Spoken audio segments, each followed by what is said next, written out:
I bet a lot of us have heard things throughout our lives, like everything happens for a reason or everything has a message. But how many of us have ever really tried to find the messages in our lives? I'm not innocent. It took me until about last month to make sense of anything I'm about to tell you. And maybe that's because I didn't think much of it, or maybe that's because finding a lesson in your life is harder than you would think. I learned something that I'm going to carry with me every day of my life, and hopefully I can get you to see the meaning in it too. When I first thought about how I wanted to write this speech, I thought it would be a good idea to talk about a personal time in my life when I learned a lesson. What better way to teach you about the messages in your life than to tell you a real, true event? The beauty of writing about a personal time in your life is that you naturally present yourself as a real person. You show your human side, your vulnerabilities. I'm going to talk to you about my dad, and specifically what happened between us a year ago. I was watching TV the other day, and I started thinking, a lot of the shows that people used to watch, things like iCarly or Victorious, they're all about students around our age, going through situations at home or with their friends that really affect their lives. But although those things are going on, they don't actually talk about them having to deal with those issues at school. They don't show them actually having to switch gears from whatever drama is going on to now having to worry about school-related subjects. I was thinking about this because in the last year, I've been through a lot that didn't have a whole lot to do with school, yet at the same time it had everything to do with school. I remember very clearly the day that I had to start dealing with the fact that my dad is an alcoholic. I remember it because I had a math test the same day. Have you ever seen a person go through delirium tremens? That's what happens when you suddenly stop drinking. You shake uncontrollably, and I watched my dad shake so bad that he couldn't even stick his tongue out of his mouth. And I walked into school after everything that had happened that morning, and I could not understand how I was supposed to worry about how you multiply. How am I supposed to concentrate on this test when I have to go home and face all these adult problems? I remember standing in my kitchen next to my brother with my dad in front of us. He had been staying with us the last few days, even though my parents are divorced, and my mom was giving him two options. He could either agree to go to rehab that day, or he could call a cab and kiss us goodbye because he was never going to see us again. He called the cab that day.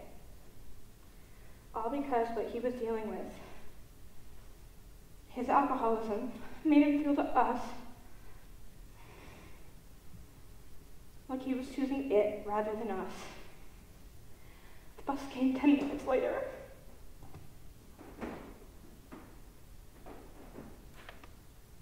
And suddenly last night's Bachelor episode didn't seem so important. And suddenly all I cared about was trying to make it look like I had not just been crying. I once heard someone say, you don't realize how hard it is to be strong until being strong is your only option. And I never really thought about the significance of that quote until that day. At the time, it felt like the world was falling down around me. Everything was going wrong, and I did not know what to do about it. I'd always relied on a stable at-home life, and now all of that was in turmoil. I had known my dad drank, but it had gotten to the point where sometimes I would try and hide his vodka bottles when I went to his house. But now he was staying with us, and I didn't have a way to get away from it all. But while I was so caught up in everything, everybody else's lives just kept going.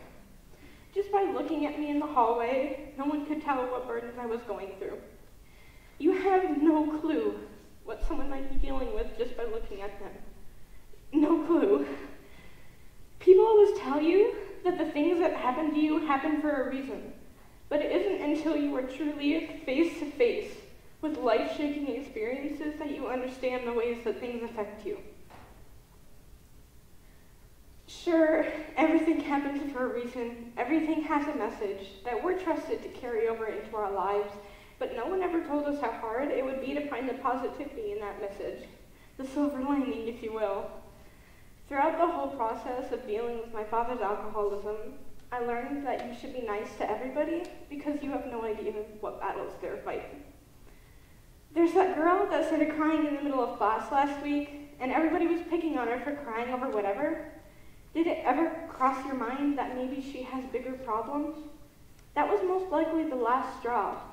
So what looks to you like an overreaction, to her might be the end of the line.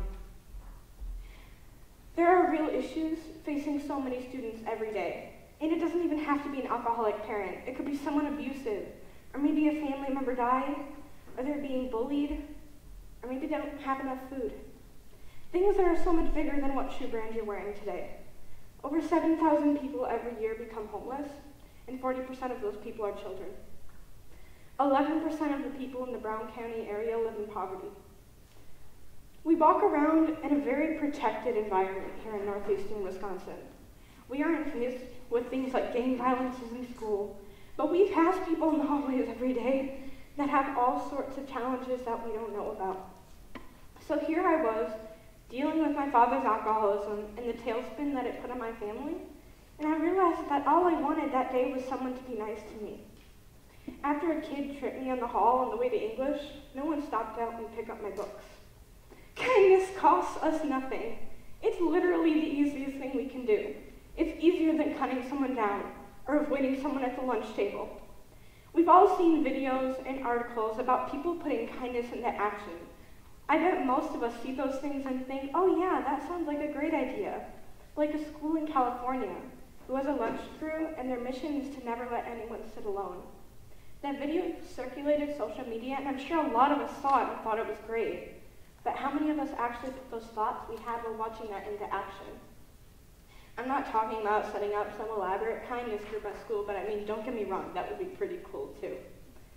We'd all like to think that we're nice, and we're caring, and we're the best versions of ourselves that we can be. But how many of us have ever stopped to really think about how nice we are? Have you ever tried going a day without saying anything negative? I decided there would be no point in me standing up here and ranting to you about how the world can be cruel and we can put an end to that, because let's face it, that's pretty cheesy. I decided to put actions behind my words. I went one day without saying anything negative whatsoever. One day, that doesn't sound too bad, right? You'd be surprised how many times you catch yourself being negative. Even just ranting about that teacher that seems to have their mind set on making you fail. We're all built up of negative thoughts, and believe it or not, it might be hard for some of us to add positive fuel to that fire.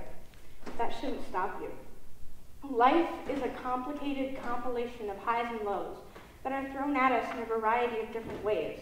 The struggle is trying to figure out how to overcome those obstacles to reach the goals and dreams that we have set aside for ourselves. Every time you do or say something nice, you're not only making someone else's journey to success a little bit easier, but you're making things easier on yourself. I'm not telling you about my personal experience with animosity so that you'll feel pity for me. I don't need pity. I'm telling you this so that you understand that even the little things that you do can make someone's day. There are going to be some of you listening to this who don't care one bit about what I have to say, and I understand that. I only ask that you hear me out. What you do and say every day has some sort of impact on the people around you. Just by me saying that, you're not going to have this sudden aha moment right here, right now. You're not going to suddenly understand all the importance in what I'm telling you. Maybe it'll hit you at 2 o'clock in the morning next week, or maybe you won't understand what I'm telling you until a year from now. It took me a year to make sense of any of this, and now look, I'm sharing my message with you so that maybe I can know I made a bit of a difference today. I don't know what you're dealing with right now. I don't know if you feel like the world is crumbling down around you, or if you feel like you're on top of the world. I do know one thing, though. Whatever's happening to you, or to the people around you, it has meaning, it has potential, and it has a lesson just waiting to be discovered. Negative thoughts will be the death of our society as we know it. So until ordinary people like us start to change that, we're never going to change.